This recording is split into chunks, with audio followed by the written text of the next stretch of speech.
let's start with the subject. So in the last class we have discussed till question number 8. So now we are supposed to move ahead so that each of the relation are in the set A, x belongs to z and 0 is less than x is less than or equal to 12 given by r equal to this. एक relation आपके पास इसलिए defined है और दूसरा relation आपके पास ऐसे defined है a, b और कह रहा है is an equivalence relation, find the set of all the elements related to 1 in each case, right.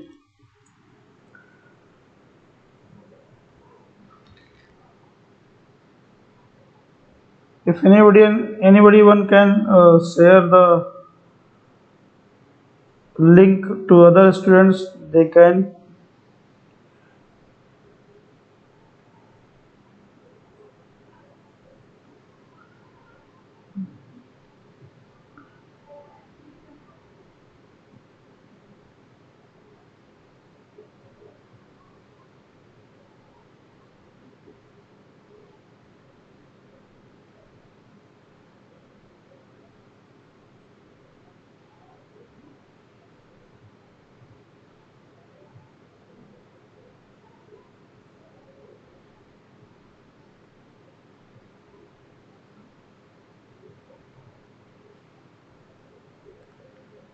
Many people are went to celebrate Sunday.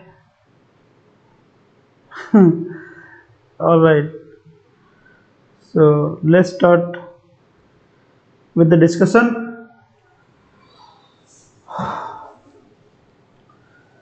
तो क्वेश्चन नंबर 9 आप जरा देखिए. So that the each of the relation जो आपके पास defined है a minus b is a multiple of 4 और आपके पास एक सेट डिफाइंड है r a, b. Let's start with the solution of this question. Right, so let's the PDF open. It is not working properly. Okay, so if we see there is a in the set A, there are elements from 0 1 2 3 dot dot dot up to what, up to 12. और एक relation आपके पास defined है यहाँ पे R. We are talking about question number 9 है ना, from the NCERT question number 9, exercise 1.1 class 12th chapter का नाम है रिलेशन एंड फंक्शन. सो ये हम कर रहे हैं. तो रिलेशन R जो आपके पास डिफाइंड कैसे आ रहा है, वो ऐसा है कि रहे कि a और b के जो डिफरेंस होना चाहिए that must be multiple of 4. Multiple of 4 का मतलब क्या हुआ, मल्टीपल ऑफ 4 का मतलब या तो 0 हो या तो 4 हो या तो आपके पास 8 हो या फिर 12 हो. बताइए तो R के अंदर कौन कौन किससे रिलेशन रहेगा. 0 और 0 रिलेशन में रहेगा, बिल्कुल रहेगा.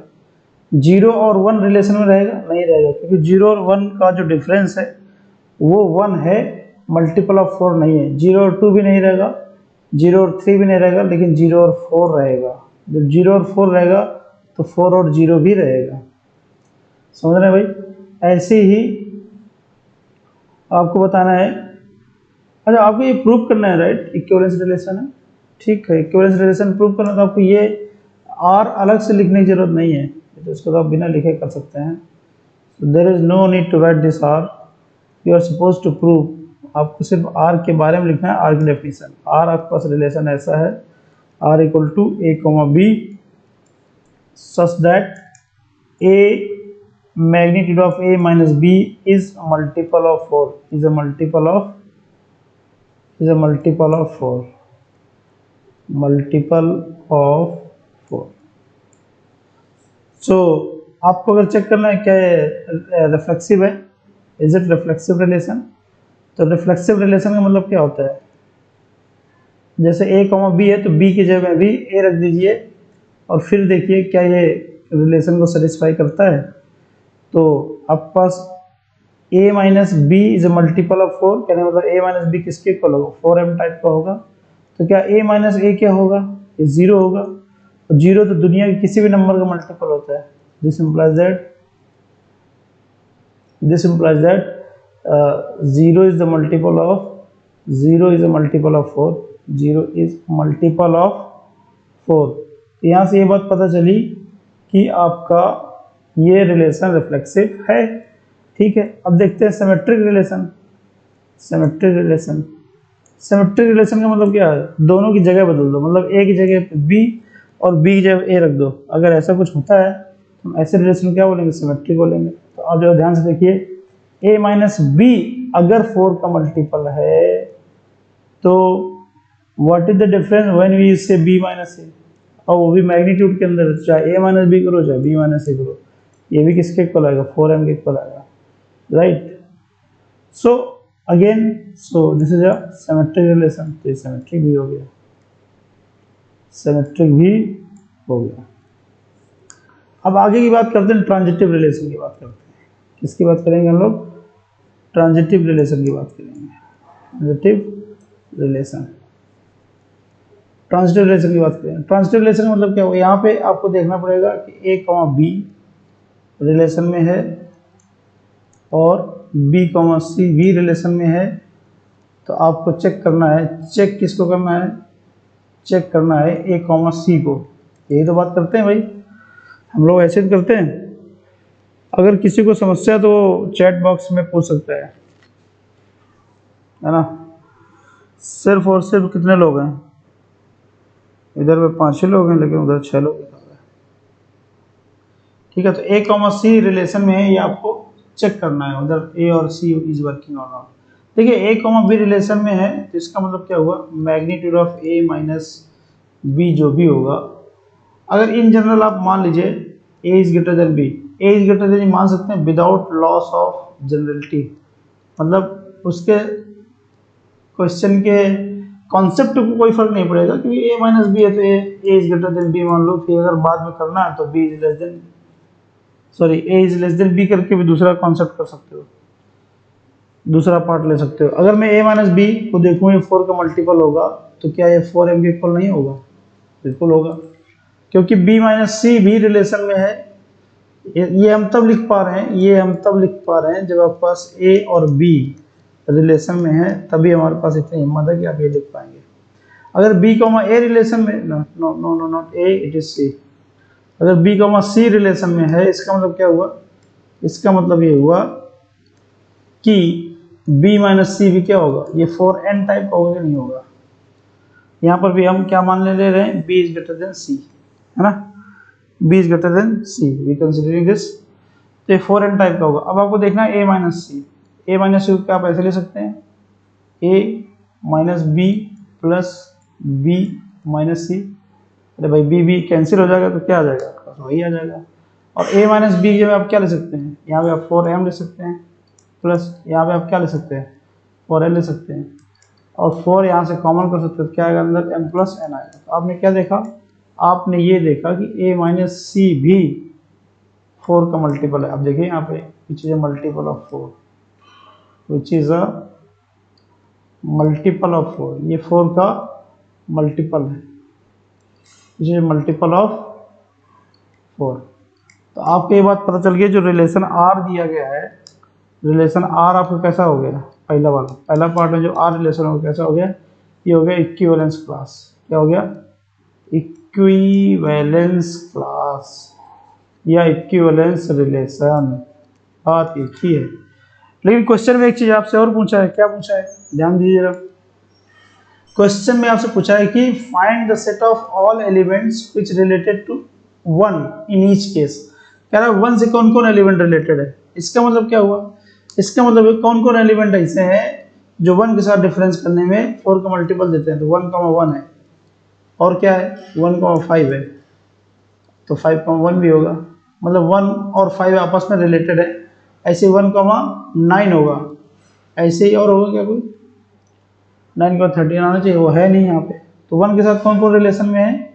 1 के साथ रिलेशन खुद 1 और 5 और 9। ये हो गया दूसरे पार्ट का answer, number of elements which are related to 1। यहाँ पे आप ये बात लिखिए, एलिमेंट्स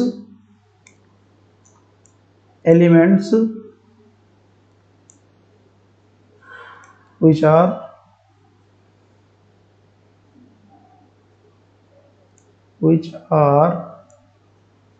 related to 1। ये हो गया पहला पार्ट। अब दूसरा पार्ट जरा समझें। दूसरा पार्ट कह रहा है कि a इक्वल टू बी, बहुत आसान है। a इक्वल टू बी, ये क्या आपको प्रूव करना है? ये आपको प्रूव करना है इसका दूसरा पार्ट। 9th क्वेश्चन है, इसका second part. a equal to b prove करने के लिए क्या है मतलब, तो ये रिफ्लेक्सिव तो होगा ही भाई, इसमें कोई दिक्कत बात है। रिफ्लेक्सिव में हमें a equal to a prove करना होता है, तो a इक्वल टू पहले से है ना भाई। आपसे कह रहा है a कॉमा बी मान लो रिलेशन में है, और आपको पता है कि a इक्वल टू क्या है, b, मतलब जहाँ पे b है वहाँ पे आप a भी रख सकते हो। इसका मतलब क्या हुआ, a कॉमा ए भी कहाँ पे आ गया, रिलेशन में आ गया। तो इसलिए रिलेशन कैसा हो गया, रिफ्लेक्सिव हो गया। क्या ये सिमेट्रिक है? क्या ये सिमेट्रिक है? देख लीजिए उसको भी। सिमेट्रिक के लिए क्या होगा यहाँ पे, अगर a कॉमा बी रिलेशन में है, इस बात से ये बात पता चलती है कि a और b क्या होंगे, इक्वल होंगे। ठीक है, तो आप a इक्वल टू बी लिखो चाहे b इक्वल टू ए लिखो। तो जब a कॉमा बी रिलेशन में है तो a इक्वल टू बी है, जब b इक्वल टू ए होगा तो इसका मतलब क्या हो जाएगा, b कॉमा ए रिलेशन में होगा। तो इसलिए क्या हो गया, सिमेट्रिक भी हो गया। अगला आपके पास है ट्रांजिटिव। देखना है क्या ये ट्रांजिटिव है। ठीक है, तो देखना ये है कि a comma b, a b c तीन लेने हैं भाई। अगर ये a इक्वल टू बी है, b इक्वल टू सी है, तो क्या यहाँ से ये बात नहीं पता कर लोगे a इक्वल टू सी होगा। तो पहले आप लिख लेना कि a कॉमा बी रिलेशन में है, b कॉमा सी रिलेशन में है, और तीनों इक्वल है, जिसका मतलब क्या हो जाएगा, इसका मतलब ये हो जाएगा कि a इक्वल टू बी भी है। ये हुआ आपका क्वेश्चन, क्वेश्चन नंबर 9। बहुत धीरे धीरे हम लोग कर रहे हैं, बिल्कुल आसानी से। अगर नहीं समझ में आए किसी को तो आस्क मी, आपको डाउट के साथ नहीं जीना। अच्छा, इसका एक और पार्ट था, कह रहा है कि इसमें कौन कौन से एलिमेंट है जो 1 के साथ रिलेशन में है। जब इक्वल टू वाली बात है तो 1 के साथ 1 ही रिलेशन होगा, बस दूसरे पार्ट का आंसर ये हो गया, है ना। So I hope you got the point. अगर नहीं आ रहा है तो आप पूछ सकते हैं। देखिए, अब ये आपके पास एक्सरसाइज है, मैं आपसे चाहूंगा कि आप इसको अपने मन से करें। आपको एक ऐसा रिलेशन बताना है जो सिमेट्रिक है, but neither reflexive not transitive. Reflexive भी नहीं है, सॉरी हाँ, रिफ्लेक्सिव भी नहीं है और ट्रांजिटिव भी नहीं है। और दूसरा, आपको एक ऐसा रिलेशन मतलब जो ट्रांजिटिव है but neither reflexive not transitive. So right, so I believe that you do it by yourself. Do it by yourself. ठीक है, अगर आप इसको खुद करोगे तो समझ में आएगा। फिर भी अगर ना कर पाओ तो मुझे बताना, मैं इसको करा दूंगा। क्वेश्चन 11 जरा देखिए। So that the relation R in the set A of points in a plane given by PQ equal to distance of a point from P from the origin is same as the distance of the point Q from the origin is an equivalence relation। ये question बहुत अच्छा है, पहली बात तो इसको समझिए, है ना। आपसे ये कहने की कोशिश कर रहा है कि कौन कौन से पॉइंट रिलेशन में है, पहले बात तो रिलेशन समझिए। इसमें मेन चीज यही होता है कि आप रिलेशन आपको समझ में आना चाहिए। क्वेश्चन नंबर 11 है। क्वेश्चन नंबर 11 ये कह रहा है कि एक ओरिजिन है, ओरिजिन आपका फिक्स है। ठीक है, ओरिजिन आपका फिक्स है। कह रहा है कि इस ओरिजिन से डिस्टेंस कवर की जा रही है, मान लीजिए पॉइंट P है और इसकी डिस्टेंस मान लीजिए D है। तो इस पॉइंट के साथ वो सारे पॉइंट रिलेशन में है जो D डिस्टेंस पे है। और तो अगर आप D डिस्टेंस पे सारे पॉइंट लोगे तो आपके पास क्या बनेगा बताइए। आप लोग पार्टिसिपेट भी कर सकते हैं, जैसे मैं बोलता हूँ बताइए तो आप बता सकते हैं। अगर आप D डिस्टेंस पे सारे पॉइंट कवर करेंगे तो आपके पास क्या बनकर तैयार होगा बताइए भाई। क्या ये सर्कल नहीं होगा? लेट मी नो यार, आप लोग बैठे रहते हो बिल्कुल। क्या ये सर्कल नहीं होगा? Is it not a circle if we take origin as a fixed point? ठीक है, origin as a fixed point, अगर आप origin लें फिक्स पॉइंट पे और उससे बराबर डिस्टेंस पे सारे पॉइंट का कलेक्शन ले लीजिए तो आपके पास क्या बन जाएगा, एक सर्कल बन जाएगा, नहीं बन जाएगा। सो इसलिए सर्कल है ना। I hope you are getting the point. इसलिए क्या है, आपका सर्कल है। फिर अगर आप देखो तो कह रहा है कि ये सारे इस सर्कल में जितने सारे पॉइंट है वो आपस में रिलेशन में, एक ये एक ये एक ये एक ये एक ये, सारे सारे क्या है आपस में रिलेशन में। तो क्या कह रहा है, ये इक्विवेलेंस क्लास है। तो बिल्कुल इक्विवेलेंस क्लास है। क्यों? क्योंकि अगर आप दूसरा सर्कल ऐसे ड्रॉ करोगे तो दूसरा सर्कल के पॉइंट ऐसे होंगे, यहाँ पे सारे पॉइंट होंगे, यहाँ पे पॉइंट होंगे, राइट। दूसरे सर्कल के सारे पॉइंट आपस में रिलेशन में है, पहले सर्कल के सारे पॉइंट आपस में रिलेशन में है। ऐसे एक तीसरा सर्कल आएगा, उसके भी सारे पॉइंट आपस में रिलेशन होंगे, लेकिन बाहर वाले सर्कल का कोई भी पॉइंट अंदर वाले सर्कल की किसी भी पॉइंट में रिलेशन में नहीं है। हमारी इक्विवेलेंस क्लास क्या होती थी? हमारी इक्विवेलेंस क्लास ऐसी होती थी कि क्लास जो होनी चाहिए डिसजॉइंट होनी चाहिए, और एक क्लास का कोई भी एलिमेंट दूसरे क्लास के किसी भी एलिमेंट के साथ रिलेशन में नहीं होना चाहिए। तो हम यही तो कहते थे, तो वही चीज यहाँ पे है, राइट। बस इसको प्रूव कर देना है। तो जरा देखिए प्रूव कैसे करेंगे। प्रूफ यहाँ पे ऐसे करेंगे कि लेट कर लेंगे R equal to P comma Q, P को दो पॉइंट है, पॉइंट ऐसे हैं उनको रिलेशन में इसलिए कहा जा रहा है कि OP जो है वो OQ के इक्वल है। मतलब distance from the origin to the point P and distance from the origin to the point Q, if they are same then we say that the points are in relation. ठीक है। तो अभी आप अगर reflexive की बात करें, reflexive मतलब क्या होता है, Q की जगह पे पॉइंट आप P ले लेंगे, तो इसमें तो कोई बात ही नहीं, OP इक्वल टू OP हो जाएगा भैया, क्या दिक्कत है। तो P का P भी कहाँ पे आ जाएगा, ये भी रिलेशन के अंदर आ जाएगा। सिमेट्रिक की अगर बात करें, सिमेट्रिक की बात करें अगर, तो क्या बनेगा आपके पास, अगर आप P और Q रिलेशन में है, इसका मतलब क्या हुआ, इस बात का मतलब ये होता है, P और Q रिलेशन होने का मतलब ये होता है कि आपका जो OP होगा वो किसके इक्वल होगा, OQ के इक्वल होगा। तो आप इस बात को ऐसे भी ले सकते हो, कैसे, OQ इक्वल टू OP ले सकते हो, OQ इक्वल टू OP ले सकते हो। इस बात का क्या मतलब हुआ कि Q कॉमा P भी कहाँ पे आ गए, रिलेशन में आ गए। सीधी सी बात है कि मतलब OP इक्वल टू OQ है तो OQ इक्वल टू OP होगा, उसमें क्या दिक्कत है, सिमेट्रिक है। और दूसरा क्या हुआ, ट्रांजिटिव की अगर बात करें तो,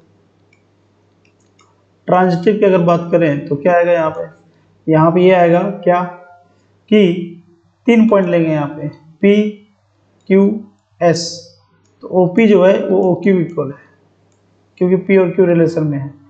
और दूसरा क्या है, एंड क्या है, OQ OS के इक्वल है। तो इसका मतलब क्या हुआ, क्या OP जो है OS के इक्वल नहीं हुआ क्या, तो इसका मतलब क्या हुआ, इसका मतलब ये हुआ कि P और S भी कहाँ पे आ रहे हैं, रिलेशन के अंदर आ रहे हैं।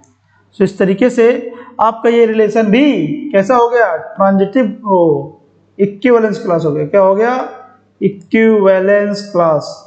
और कोई बताएगा इसकी इक्विवेलेंस क्लासेस कौन कौन सी होंगी, सर्कल्स, हर सर्कल अपने आप में एक इक्विवेलेंस क्लास होगा।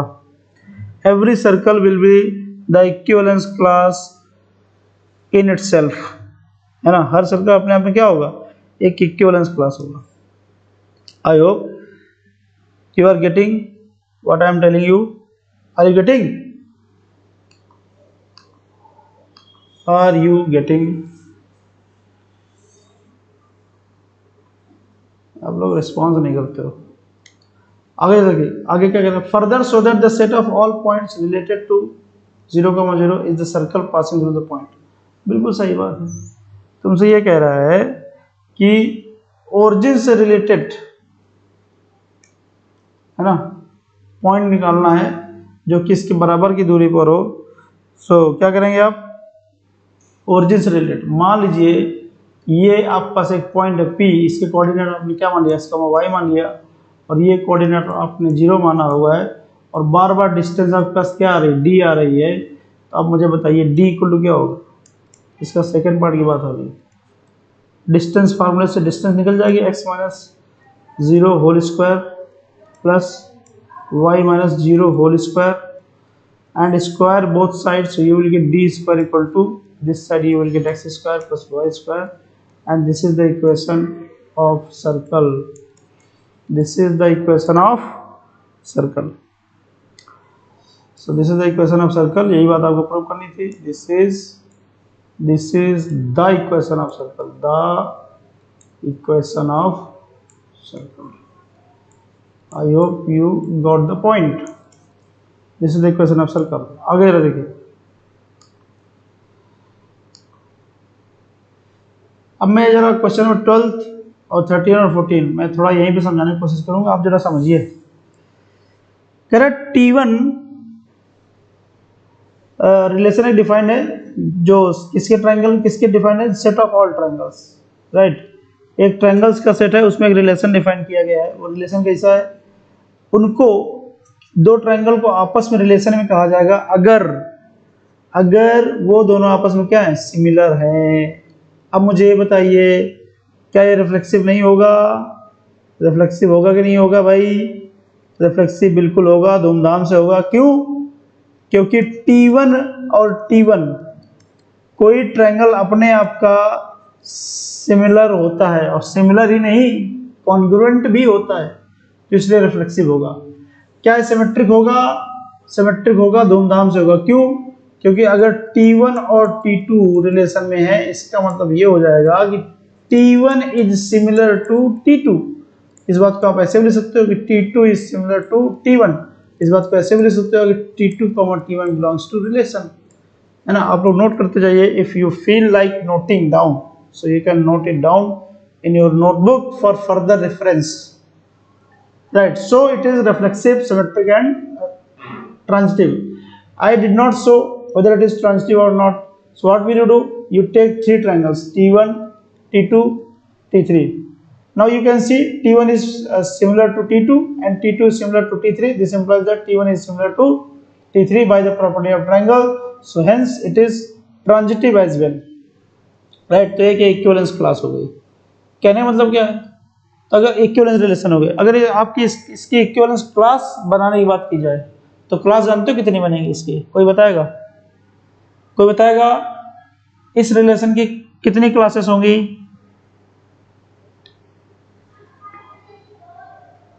कोई बताएगा how many classes are there in this relation? Anya, Tanishka Yadav, yes. कोई बताएगा भाई? 1? My god, it was not expected. और बताइए बाकी लोग रिस्पॉन्स दें। How many equivalence classes are there?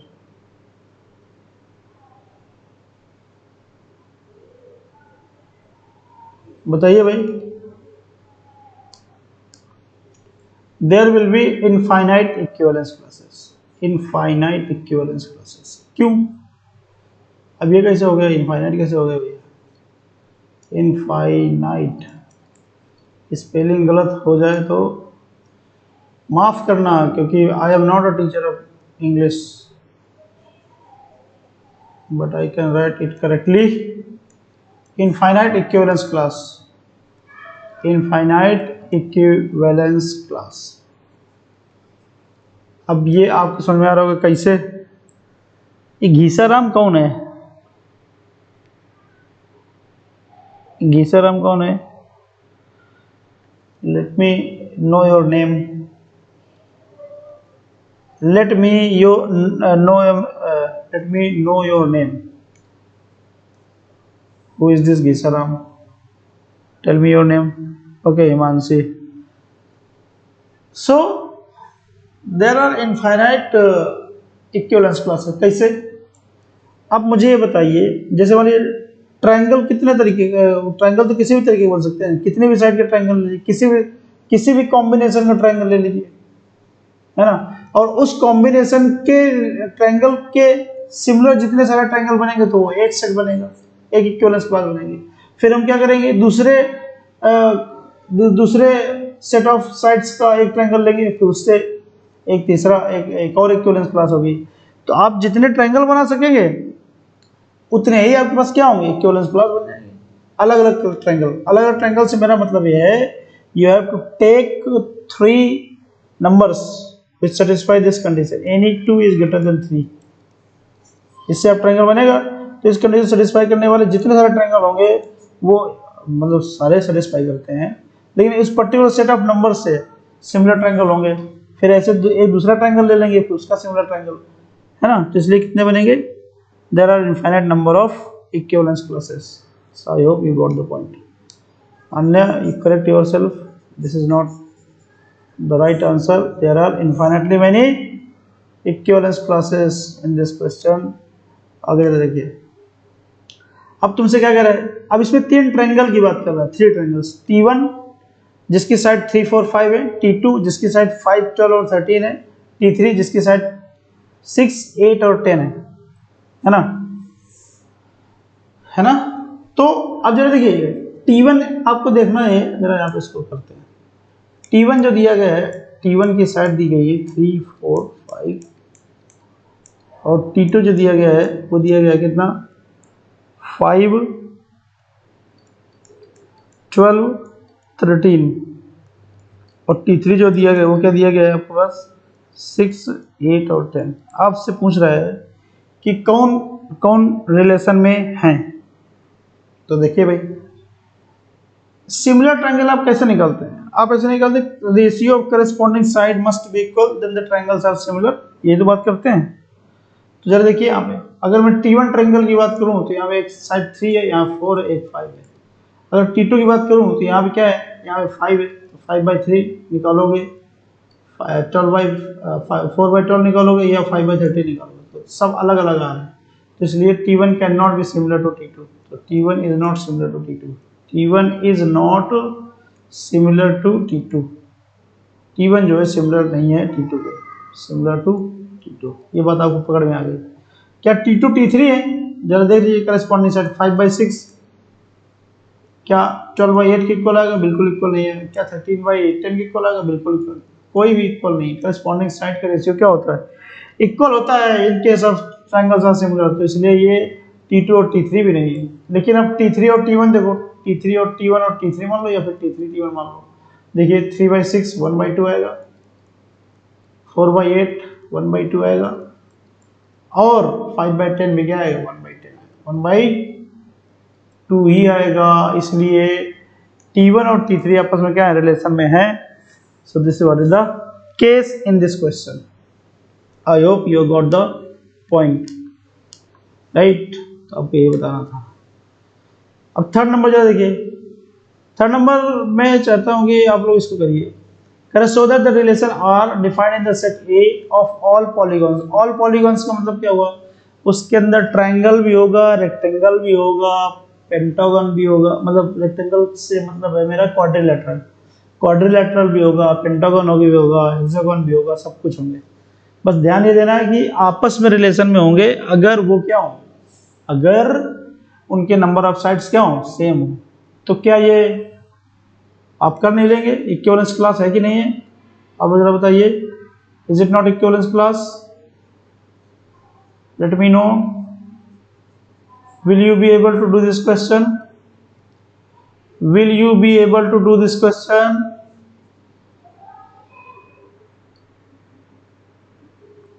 will you be able to discuss will you be able to do this question?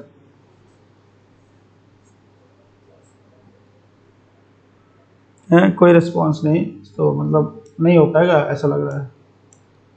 इसमें क्या है, पहले जो समझते हैं, कह रहा है कि आपका रिलेशन इस तरह से डिफाइंड है, कर लोगे राइट, कोई दिक्कत वाली बात ही नहीं है। आपसे कह रहा है कि सेम साइड है, सेम नंबर ऑफ साइड्स हैं, तो हम क्या कह देंगे, हम कह देंगे कि रिलेशन में जैसे जितने सारे ट्रायंगल है वो सब आपस में रिलेशन में, क्योंकि सबकी साइड कितनी है, 3। जितने सारे क्वाड्रिलेटरल है वो सब आपस में, चाहे वो रेक्टेंगल हो, चाहे वो पैराबोल, सॉरी पैराबोल, चाहे वो रेक्टेंगल हो, चाहे स्क्वायर हो, चाहे रोम्बस हो, चाहे ट्रेपेजियम हो, कुछ भी हो, ठीक है, सब के सब रिलेटेड होंगे आपस में, क्योंकि सब में कितनी साइड्स हैं, 4 साइड्स हैं। ऐसे पेंटागन ले लीजिए, तो जितने 5 साइड वाले हैं फिगर, वो सब के सब आपस में क्या होंगे, रिलेशन में होंगे, राइट। तो इस तरीके से आप इसको कर लीजिएगा। I do not need to do this question. Still you face any problem, you can ask me anytime, right? So पहला मेरा मन है कि आप इसको करें। आगे जरा देखिए, क्वेश्चन नंबर 14, आपसे कह रहा है कि रिलेशन L दिया गया है XY, L1 parallel to L2, बहुत ही इजी क्वेश्चन है भैया। L1 पैरेलल टू L2 कह रहा है क्या है, रिफ्लेक्सिव होगा? बिल्कुल होगा, क्योंकि L1 आपस में पैरेलल होगी भाई, कोई लाइन अपने आप की पैरेलल होती है तो रिफ्लेक्सिव है। सिमेट्रिक है क्या? L1 L2 अगर पैरेलल है तो आपको ये बात पता है कि L2 और L1 भी पैरेलल होगा। ट्रांजिटिव है क्या? देखो तीन लाइन लो, L1 L2 L3, देखो L1 L2 पैरेलल है, बिल्कुल सही बात है। L2 L3 पैरेलल है, ये तो बात क्लियर हो गई ना कि L1 और L3 पैरेलल हो गए, तो इसलिए ये सिमेट्रिक भी है, रिफ्लेक्सिव भी है, ट्रांजिटिव भी है। अब यहाँ पे एक बात और कह रहा है कि इस लाइन के पैरेलल कौन कौन सी लाइन होंगी? आप यहाँ पे लिख सकते हैं y इक्वल टू, पैरेलल होने का मतलब उसका स्लोप सेम होना चाहिए, y equal to mx plus mx नहीं 2x लिखो यहाँ पे, क्योंकि इसकी स्लोप कितनी दी गई है? 2 दी गई। You write just 2, you have to write here 2 और प्लस k, जहाँ पे k कहाँ पे बिलोंग करेगा भैया? k बिलोंग करेगा रियल नंबर पे। तो इस लाइन के पैरेलल कितनी लाइन होंगी? आप k की वैल्यू बदलते चले जाएंगे, आपको लाइन की क्वेश्चन मिलती चली जाएंगी, इसलिए आपके पास इनफाइनाइटली मैनी नंबर्स होंगे जो कि इस लाइन के पैरेलल होंगे। आई hope you got the point. If you did not get the point, you ask me in the comment section. C belongs to R, yes, C belongs to R. Relation C belongs to R, बिल्कुल सही बात है, C R में होगा। अब जो देखिए, एक आपके पास R इस तरीके से डिफाइंड है, सेट ऐसे, उसमें रिलेशन ये डिफाइन किया गया है, और आपसे पूछ रहा है चूज द करेक्ट आंसर। क्या R रिफ्लेक्सिव है? Reflexive, symmetric but not transitive. बताइए क्या रिफ्लेक्सिव? रिफ्लेक्सिव होने के लिए 1,1 उसके अंदर होना चाहिए, 2,2 उसके अंदर होना चाहिए, 3,3 उसके अंदर होना चाहिए। देखो 1,1 है, बिल्कुल है, 4,4 है, बिल्कुल है, 3,3 है, बिल्कुल है, 2,2 है, बिल्कुल है, तो इसलिए रिफ्लेक्सिव तो है। क्या सिमेट्रिक है? देखो सिमेट्रिक तो नहीं है, क्यों? क्योंकि 3,2 इसके अंदर है लेकिन 2,3 इसके अंदर नहीं है, तो पहला वाला ऑप्शन गया। R is reflexive, R reflexive तो है। क्या ट्रांजिटिव है? ट्रांजिटिव के लिए देख लो, देखो 1,2 इसके अंदर आ रहा है तो 1,2 भी आ रहा है, ठीक है, तो 1,2 आ रहा है, ठीक है, 4 वाला है नहीं, 1,3 है ये, 3,2 तो 3, देखो ये आपका रिलेशन जो है ना 3,2, बिल्कुल ये आपका रिलेशन रिफ्लेक्सिव है और ट्रांजिटिव भी है, आप चेक करके देख लीजिए, है ना। और यहाँ पे ये रिलेशन आप do it by yourself, right, बिल्कुल B is the correct answer, no problem. Now look, let us move further. बताइए, मैं आप लोगों के लिए क्लास रखता हूँ। Now see the numbers, how many are watching this video, how many of you are watching the video? You can see yourself, you can see how serious you are. You people are very very serious, very very serious। देखिए, वैसे तो मैंने कहा है कि question लगवाने के लिए, लेकिन मैं ये बात मानता हूं कि आपको रिलेशन के बारे में तो बात हो गई, आपको फंक्शन पता है, ऐसा मैं मान लूं क्या? You know function, you know what is function, you know function, right. आपको फंक्शन पता है क्या? फंक्शन क्या होता है ये बात सबको पता होगी, अगर फिर भी अगर किसी को कंफ्यूजन है तो आप मेरे से पूछ सकते हैं, ठीक है। फंक्शन आपको पता है ऐसा मुझे आइडिया लग रहा है कि you know what is function, you know what is function. तो फंक्शन की जानकारी है तो हम सीधे क्वेश्चन नंबर में जाएंगे। अभी हम क्वेश्चन नंबर 1 थोड़ी देर के लिए रोकते हैं, हम करेंगे क्वेश्चन नंबर 2। आपको इसमें चेक करना है इंजेक्टिविटी एंड सर्जेक्टिविटी। मैंने इंजेक्टिव का मतलब बताया था 1,1 का मतलब होता है इंजेक्टिव, इसका मतलब क्या होता है? इंजेक्टिव। 1,1 का मतलब क्या होता है? इंजेक्टिव। और ऑन टू का मतलब होता है सब्जेक्टिव, ऑन टू मतलब सब्जेक्टिव। ये बात आपको बताई गई है और आप इसके बारे में जानते भी हैं। तो क्वेश्चन नंबर 2 आपके पास बढ़िया प्रैक्टिस करने का मौका है और कॉन्सेप्ट क्लियर करने का मौका है। भाई the more you practice the better you remember. जितना आप प्रैक्टिस करेंगे उतना ही आपका कॉन्सेप्ट अच्छा होगा। आप प्रैक्टिस नहीं करेंगे तो आपको कुछ नहीं आएगा, सीधी सी बात ये है। अब जैसे फंक्शन क्या डिफाइंड है, फंक्शन एक्स स्क्वायर है। देखो यहाँ तक फंक्शन एक्स स्क्वायर ही है। अब आपको यहाँ से ये पता चलेगा कि अगर डोमेन और को डोमेन चेंज होता है तो फंक्शन में क्या फर्क आता है ना। एक देखो फंक्शन आपके पास बार बार क्या लिया जा रहा है, F X equal to X square ही लिया जा रहा है। फंक्शन आपके पास F X equal to X square ही है, लेकिन एक बार क्या होता है, एक बार इधर पे नेचुरल नंबर लिया जाता है और इस तरफ भी क्या लिया जाता है, इस तरफ भी आपके पास नेचुरल नंबर ही लिया जाता है। और आपको पता है नेचुरल नंबर के अंदर क्या होते हैं, काउंटिंग नंबर्स होते हैं। 1 होता है, 2 होता है, 3 होता है, 4 होता है, 5 होता है। और यहाँ पे भी यही सब होते हैं, 1 होते हैं, 2 होते हैं, 3 होते हैं, 4 होते हैं, ऐसा सब होता है, बिल्कुल होता है। तो क्या ये फंक्शन इंजेक्टिव है? इंजेक्टिव का मतलब होता है एक की सिर्फ एक ही इमेज होनी चाहिए। हाँ, ये तो बात हुई। मतलब अलग अलग एलिमेंट की अलग अलग इमेज होनी चाहिए, बात ऐसे बोलते हैं। अलग अलग एलिमेंट की अलग अलग इमेज होनी चाहिए। जैसे 1 की इमेज स्क्वायर करोगे तो 1 पे जाएगी, 2 की इमेज स्क्वायर करोगे तो 4 पे जाएगी, और 3 की इमेज स्क्वायर करोगे तो 9 पे जाएगी। मैंने लिखा नहीं इधर, 9 कहने का होगा ना, नेचुरल नंबर में आता है। 4 का स्क्वायर करोगे तो 16 पे जाएगा, 16 पे जाएगा स्क्वायर, क्योंकि ये रूल जो है आपका स्क्वायर कर देता है। और ऐसे 5 को स्क्वायर करोगे कितना, 25 पे जाएगा। तो आप ये देख रहे हैं कि अलग अलग नंबर हैव, मतलब different element have different images. बस ये हो गया 1 1। डिफरेंट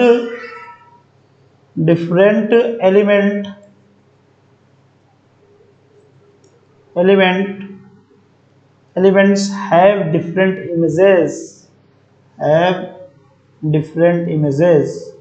तो यहाँ से ये बात पता चली ये फंक्शन कैसा है, ये फंक्शन 1 1 है।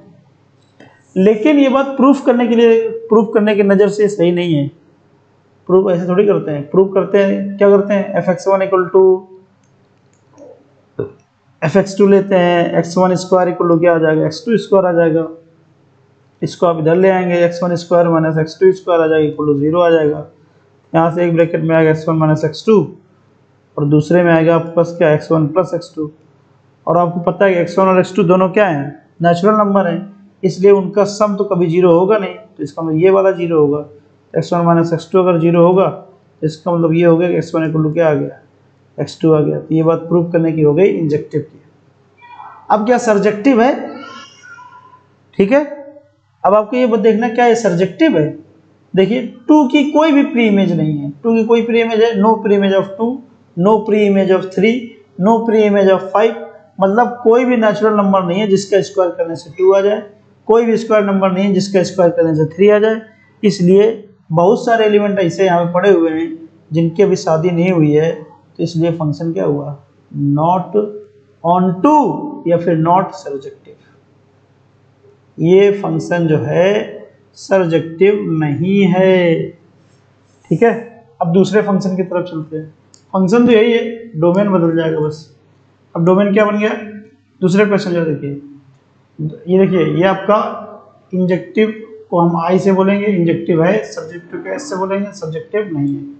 दूसरे फंक्शन में आते हैं, क्या ये इंजेक्टिव है, देखते हैं। अब यहाँ पे तुमसे नेचुरल नंबर ना लेके क्या ले लिया, इंटीजर्स ले लिए। अब इंटीजर में आपको पता है कि प्लस भी आता है माइनस भी आता है, +1 भी आएगा और -1 भी आएगा, ये दोनों डिफरेंट एलिमेंट हैं। +2 भी आएगा, -2 भी आएगा, +3 भी आएगा, -3 भी आएगा, सब के सब डिफरेंट एलिमेंट है यहाँ पे। I did not right the same element twice. इधर भी वही सिस्टम है, इधर +1 भी आएगा, -1 भी आएगा, +2 भी आएगा, -2 भी आएगा, +3 भी आएगा, -3 भी आएगा, +4 भी आएगा। ऐसे दिन भर लिखते रहो, आता ही रहेगा। अब बताइए, फंक्शन वही है, पिछले वाले डोमेन में फंक्शन क्या था, इंजेक्टिव था, फंक्शन अभी वही है। अब मुझे बताइए, क्या 1 की इमेज क्या आएगी, 1 की इमेज ऑफ कोर्स +1 आएगी, और -1 की इमेज क्या आएगी, -1 की इमेज भी क्या आ गई, +1 आ गई। तो क्या डिफरेंट एलिमेंट है 1 और -1? क्या इनकी इमेज डिफरेंट है? नहीं डिफरेंट है। तो अगर ऐसा एक भी एलिमेंट मिल जाए जो इस कंडीशन को ना सेटिस्फाई करता हो, तो इसलिए उसको हम क्या कहते हैं, उसको हम कहते हैं नॉट 1 1, इसलिए 1 1 नहीं है। तो आपका डोमेन बदला, आपके फंक्शन का कैरेक्टर बदला, समझ गए?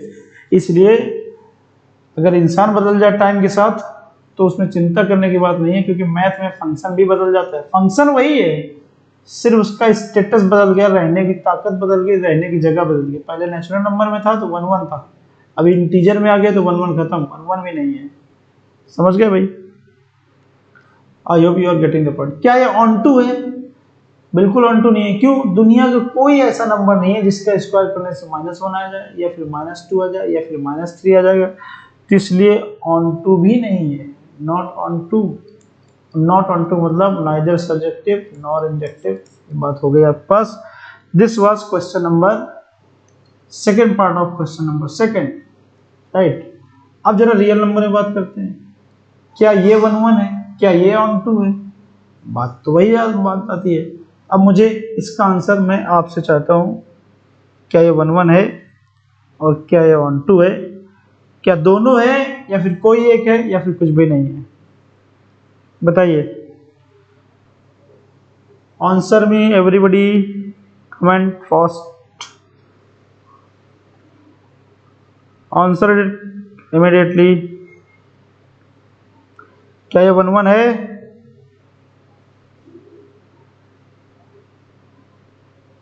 बताइए भाई, 1 1 है? अरे बेटा 1 1 कैसे? रियल नंबर के अंदर माइनस वाले नंबर आएंगे, -2 आएगा, -2 का स्क्वायर भी 4 होगा और 2 का स्क्वायर भी 4 होगा, तो 1 1 कैसे होगा? बताइए। अब इतना पढ़ाने के बाद अगर आप ऐसे आंसर दोगे कैसे होगा? बताइए। This is not 1 1, not 1 1, not I, not surjective, simple सी बात है। ठीक है। अब ये क्वेश्चन नंबर 4 से जरा देखिए, क्या ये 1 1 ऑन टू है? अब यहाँ फंक्शन बदल गया। अब आपके पास क्या दिया है? fx इक्वल टू दिया गया x3, और आपको बताना है क्या ये 1 1 है और क्या ये ऑन टू है? बताइए, बताइए भाई। और यहाँ पे नेचुरल नंबर दिया गया है, नेचुरल नंबर इधर पे भी है, नेचुरल नंबर इधर पे है। बताइए, क्या 1 1 ऑन टू है ये? Is it 1 1 on to?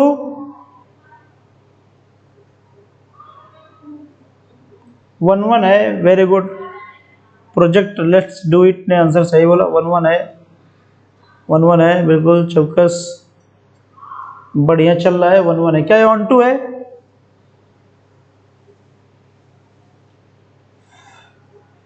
On to है, ऑन टू?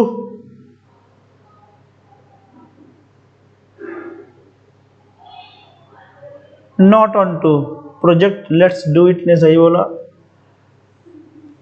1 1 है, घीसाराम ने बिल्कुल सही बोला। ऑन टू नहीं है। तो मुझे लगता है सबको ये बात समझ में आ गई। तो let us not waste our time in this question. ऐसे ही फोर्थ वाला में भी क्या है, वो 1 1 भी नहीं है और ऑन टू भी नहीं है। आप देख लीजिएगा ना, 1 1 तो है, फोर्थ वाला 1 1 तो रहेगा, लेकिन ऑन टू नहीं रहेगा। So you can look into the matter question number 4। इसलिए आपके पास क्वेश्चन नंबर 2, क्वेश्चन नंबर 2 आपके लिए बेटर अंडरस्टैंडिंग के लिए बहुत अच्छा क्वेश्चन है ना। आप बेटर अंडरस्टैंडिंग करने के लिए यू कैन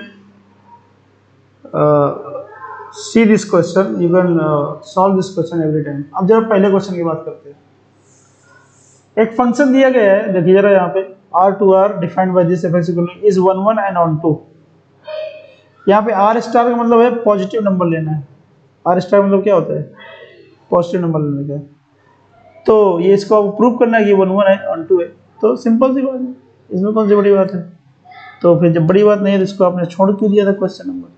अरे छोड़ इसलिए दिया था कि आपके पास अंडरस्टैंडिंग बन जाए 1 1 और ऑन टू के लिए। तो इसलिए हमने क्वेश्चन नंबर 2 को पहले लपक लिया। अब दूसरा फंक्शन जो दिया गया है fx इक्वल टू 1/x दिया गया है, 1/x, और इस केस में आपका डोमेन जो है वो पॉजिटिव रियल नंबर्स, माइंड में ना, और आपका कोडोमेन भी क्या है, पॉजिटिव रियल नंबर्स।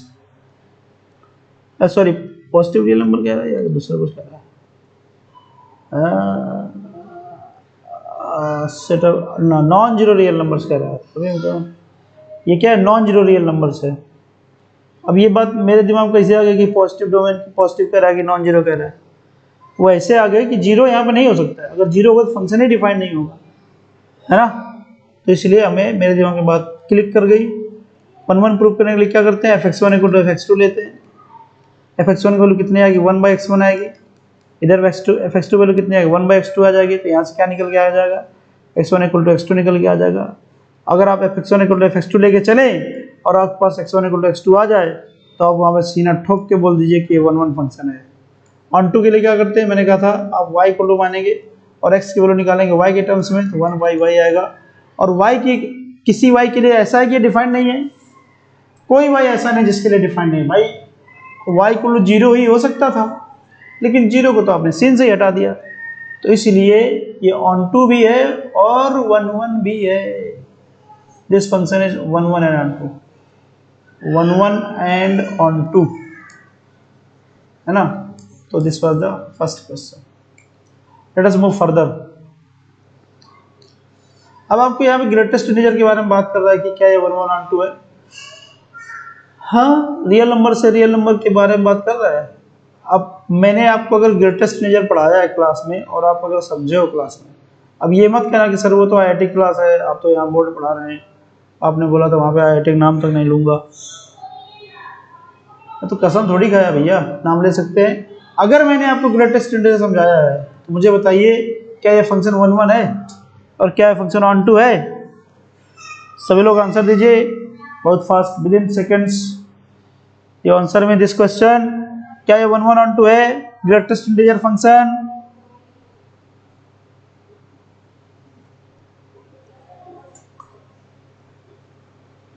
नॉट 1 1, क्या ऑन टू है?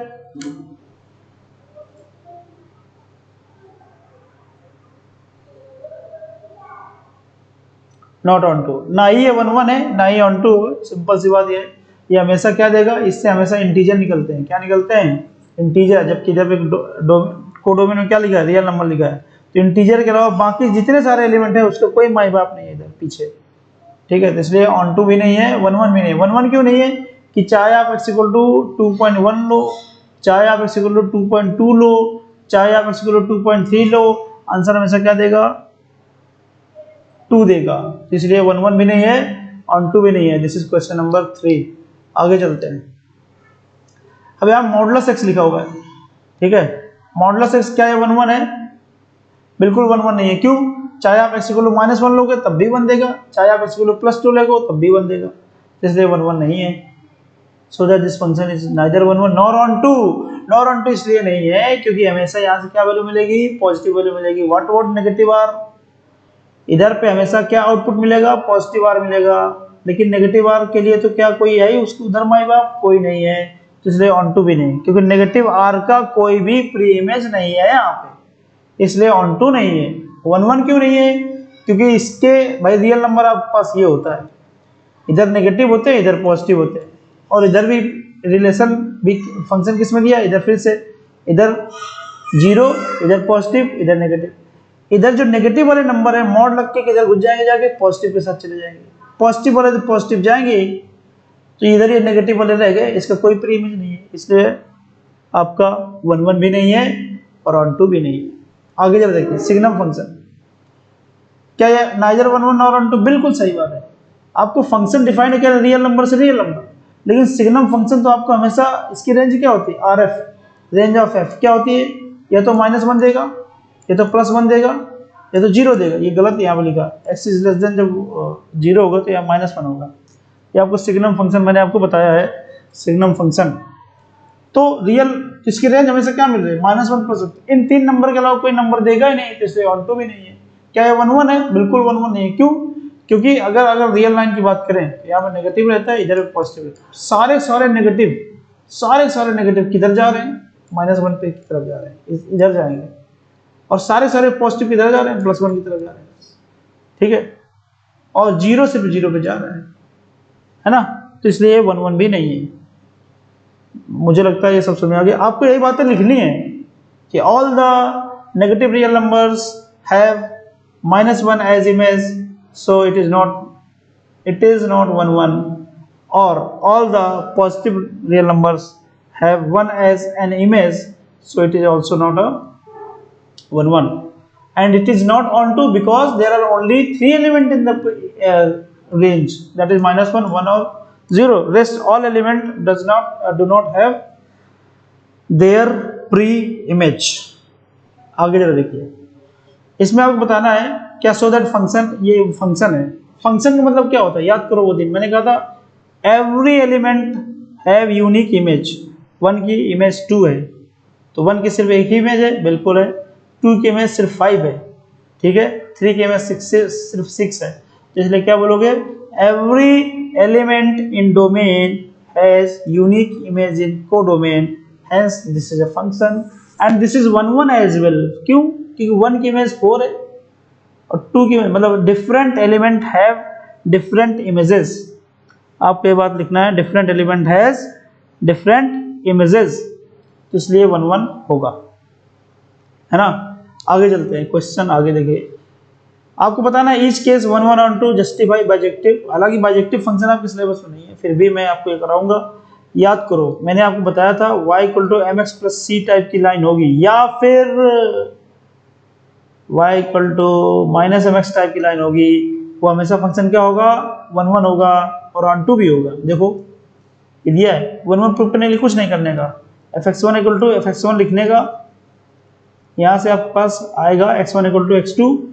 सो आपको ये बात डिक्लेयर करने का कि दिस फंक्शन इज 1 1, और ऑन टू प्रूव करने के लिए अगेन कुछ नहीं करने का, simply it is you write just y = 3 - 4x and calculate the value of x in terms of y। बहुत ज्यादा बोल दिया, क्या आएगा 3 - y/4, और you put any y you will get x, so for every y there is x, right. तो अगर ऐसा होता है कि वो ऑन टू होता है, तो इसलिए मैंने पहले बता दिया, मैंने डर खत्म कर दिया। अगर y = mx + c टाइप का फंक्शन है वो 1 1 होगा और ऑन टू होगा। कहने का मतलब ये है कि दुनिया के सारे लीनियर फंक्शन 1 1 और ऑन टू होते हैं। लीनियर फंक्शन का मतलब यहाँ पे पावर 1 होती है।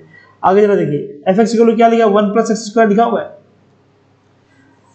मैंने एक दिन आपको बताया था कि अगर आपका क्वाड्रेटिक पॉलिनोमियल है, क्या क्वाड्रेटिक पॉलिनोमियल, पहली बात तो ये कि 1 1 नहीं होगा। क्यों, क्योंकि चाहे आप x = 1 रखो चाहे -1 रखो, x² की वजह से कोई फर्क नहीं पड़ेगा। वही फर्क पड़ेगा जो 1 रखने से पड़ेगा, वही फर्क पड़ेगा जो -1 रखने से पड़ेगा, दोनों में सेम फर्क पड़ेगा, तो इसलिए 1 1 नहीं है। और ऑन टू क्यों नहीं है, मैंने कहा था कि 1 + x² की जो रेंज होगी ना, range that is always subset of real number, this can never be equal to the real number, बस, है ना, मैंने कहा नहीं था। आओ चलें, यहां तक चलें, इसका लौट चलें। ये तो ऐसे बनेगा या फिर ऐसे बनेगा, ठीक है, समझ में आ रहा है भाई, या फिर ऐसे बनेगा, तो आपके पास पूरा रियल नंबर कभी कवर नहीं करेगा। क्यों, क्योंकि ये क्वाड्रेटिक पॉलिनोमियल जो होता है दैट रिप्रेजेंट्स पैराबोला। क्या बोला, parabola. I hope you are getting the point. आगे जरा देखिए, let us look at question number 8। A और बी एक सेट दिया गया है, ए क्रॉस बी। आपको एक रिलेशन फंक्शन डिफाइंड ऐसे, A cross B = B cross A. कह रहा कि प्रूव करिए कि बाइजेक्टिव फंक्शन है। बिल्कुल बाइजेक्टिव होगा, कोई दिक्कत वाली बात नहीं है। बाइजेक्टिव के लिए 1 1 के लिए क्या करोगे, अब यहाँ पे a1 b1 देखो, a1 b1 की इमेज क्या आएगी, वो आएगी आपके पास b1, a1 आएगी, और फिर आपके पास क्या लोगे, यहाँ पे a2 b2 लोगे, अब क्या आएगी आपके पास b2 a2 आएगा। अब दोनों अगर सेम कर दोगे तो यहाँ पे a2 = a1 प्रूव हो जाएगा और b2 = b1 प्रूव हो जाएगा। तो यहाँ से ये बात प्रूव हो जाएगी कि दोनों एलिमेंट सेम है। अगर इमेज सेम है तो एलिमेंट सेम है, तो 1 1 हो गया। ऑन टू इसलिए होगा कि there is for every b, a there is this a, b, इसलिए ऑन टू भी है, तो इसलिए फंक्शन 1 1 और ऑन टू हो गया। देखो एक चीज मैं आपको क्लियर कर देना चाहता हूँ, ये हो सकता है कि आपको ये लग रहा हो कि मैं बहुत स्पीड से बता रहा हूँ या फिर बहुत शॉर्टकट में बता रहा हूँ, तो आपको हेजिटेट नहीं होना है। इतनी गर्मी में आपको पढ़ा रहा हूँ, फिर भी अगर आप हेजिटेट होंगे तो फिर कैसे काम चलेगा, है ना। आपको नहीं आ रहा है, आपको लगता है डिटेल में बताया जाना चाहिए तो मैं डिटेल में बता दूंगा। मैं बस ये मान के चल रहा हूँ कि आपको इतना पढ़ाया है तो आपके पास कुछ प्रीवियस जानकारी है, उसी आधार पे मैं थोड़ा सा लीनियंट होके, या लीनियंट नहीं, थोड़ा सा शॉर्टकट होके मैं पढ़ा देता हूँ। लेकिन फिर भी if you feel like not understanding, you can ask me to explain again and again. 1-1 होगा, हाँ 1-1 तो होगा। क्वेश्चन नंबर 9 के बारे में बात करते हैं। क्वेश्चन नंबर 9, क्वेश्चन नंबर 9 के बारे में देखिए, क्या है आपके पास एक फंक्शन इस तरह डिफाइंड कह रहा है कि ये n इज ऑड। ये फंक्शन तब है जब आपके पास n कैसा हो, ऑड हो, और ये फंक्शन तब है जब आपके पास कैसा हो, इवन हो। तो कह रहा है क्या ये बाइजेक्टिव फंक्शन है। बाइजेक्टिव फंक्शन होने के लिए उसके पास दो क्वालिटी होनी चाहिए। नंबर 1 वो 1-1 हो, और नंबर 2 वो ऑन टू भी हो। तो अगर ये दो क्वालिटी उसके अंदर है तो उसको हम क्या बोलेंगे, फंक्शन कैसा है, बाइजेक्टिव है। तो पहले चेक करते हैं 1-1। अब आप n = 1 लीजिए, नेचुरल नंबर n = 1 लीजिए। जब आप n = 1 लेंगे तो n कैसा है, ऑड है। ऑड है तो आप कौन सा वाला लेंगे, ये ऊपर वाला लेंगे फंक्शन। जब आप n = 1 रखोगे तो क्या बन जाएगा, 1 + 1/2 दैट इज 2/2 दैट इज 1। ठीक है, 2/2 दैट इज 1। और दूसरा वाला जब आप n = 2 लोगे, n = 2 लो तो आपके पास n कैसा हो गया, इवन हो गया। 2/2 करोगे तो क्या आ गया, 1 आएगा। तो कहने मतलब 1 की इमेज 1 आती है और 2 की इमेज भी क्या आती है, 1 आती है। तो 1-1 के लिए क्या मैंने बताया था, मैंने ये बताया था कि दैट फंक्शन इज ऑलवेज, मैं बोल रहा हूँ दैट फंक्शन इज ऑलवेज 1-1। और ना मानो तो करके देख लो, करो कैसे, fx1 = fx2 ले लो और बाद में x1 = x2 आ जाएगा। तो फंक्शन क्या होगा, ऑलवेज 1-1 होगा। ठीक है, क्या ये बाइजेक्टिव है, 1-1 है। ऑन टू है, ऑन टू के लिए क्या करोगे, अब इसको y मान लोगे, y = x-2 अपॉन में x-3 कर लोगे। आप x की वैल्यू निकालोगे y के टर्म्स में, तो y = क्या आएगा यहाँ पे, x = आएगा यहाँ पे y-1 नीचे आएगा, यहाँ पे कुछ आएगा। ठीक है, तो जब आपके पास ये इस तरीके से आएगा, मतलब y की वैल्यू आप 1 नहीं ले सकते, और y यहाँ पे 1 है भी नहीं। देखो b के अंदर 1 है क्या, नहीं है, तो इसलिए y की वैल्यू 1 आप ले नहीं सकते हैं। इसलिए बाकी सारे के लिए आप कोई भी y रखोगे आपको एक x मिल जाएगा। तो इसलिए 1-1 है, ऑन टू भी है। आगे जरा देखिए, choose the correct answer. Function defined x⁴ even power है। फंक्शन कैसा है, इवन पावर है। इवन पावर क्या हमेशा क्या ऑन टू होगा, नहीं होगा। क्या 1-1 होगा, नहीं होगा। क्यों, इवन पावर है तो x की वैल्यू नेगेटिव रखोगे तो वो पॉजिटिव बन जाएगी। इसलिए ये आपका 1-1 नहीं है और ऑन टू भी नहीं है। आगे जरा देखिए, choose the correct answer. y = mx type का है, ये 1-1 भी होगा, ऑन टू भी होगा, कोई दिक्कत वाली बात नहीं है। आगे आते हैं, आगे कंपोजिट फंक्शन आपका सिलेबस में नहीं है, वेरी गुड। आगे आते हैं, और आगे कंपोजिट फंक्शन आपके सिलेबस में नहीं है, ये बात आपके पास दिमाग में आ जानी चाहिए। और तो इसका मतलब जो मिसलेनियस है, मिसलेनियस में आप कौन कौन से क्वेश्चन करेंगे वो आप प्रैक्टिस करिए। मिसलेनियस जरूर कर लेना, मिसलेनियस जरूर कर लेना। देखो 1-1 ऑन टू ये वाला आप देख लीजिएगा, क्योंकि मैंने पढ़ाया है। वैसे तो सिलेबस में नहीं है क्योंकि बाइजेक्टिव की बात करता है। 2 ये भी आप देखना है, क्वेश्चन नंबर 2 ये भी आपको देखना है। और ये क्वेश्चन नंबर 4 ऐसे क्वेश्चन पूछते हैं, आपको बताना onto function from this set to itself. ये मैंने आपको क्लास में करवाया है, n फैक्टोरियल इसमें होगा। मैंने पूरी लिस्ट बनवाई थी from set A to B, n factorial इसके अंदर होगा। ऑन टू फंक्शन की बात कर रहा है यहाँ पे। क्वेश्चन नंबर 5 के बारे में बात करें यहाँ पे। 5 आपके पास ये A दिया गया है, B दिया गया है, दो फंक्शन दिए गए हैं, fx को ये दिया गया, gx को ये दिया गया है। कह रहा है g और f आर इक्वल तब होंगे जब आपके पास f1 की इमेज f-1 की इमेज वही आए जो g ऑफ -1 की इमेज आए, f ऑफ 0 की इमेज वही आए जो g ऑफ 0 की इमेज आए। समझ रहे हैं? तो सारे पॉइंट आप चेक करके देख लीजिए, सबकी इमेज अगर मैच करती है they are equal, otherwise they are not. जैसा सिंपल सा, ठीक है। और यहाँ पे आपको बताना है कि कितने एलिमेंट मिला दिए जाएं ताकि वो सिमेट्रिक हो जाए, रिफ्लेक्सिव हो जाए, लेकिन transitive no. Again it is a good question, attempted. और इसमें भी, इसमें किसके साथ कितने एलिमेंट नंबर ऐड कर दिया जाए कि ये क्या हो जाए, ये हो जाए 1 1, सॉरी इक्विवेलेंस क्लास होगा, हो जाए, और जिसके अंदर ये 1,2 जरूर आए, राइट। तो इस तरीके से मैंने ये वाला चैप्टर आपका फिनिश कर दिया, राइट। इसमें मैंने कुछ होमवर्क दिया है मिसलेनियस में, आप लोग अटेम्प्ट करिए, नहीं आए तो पूछिए, ठीक है। We have done this you know chapter now।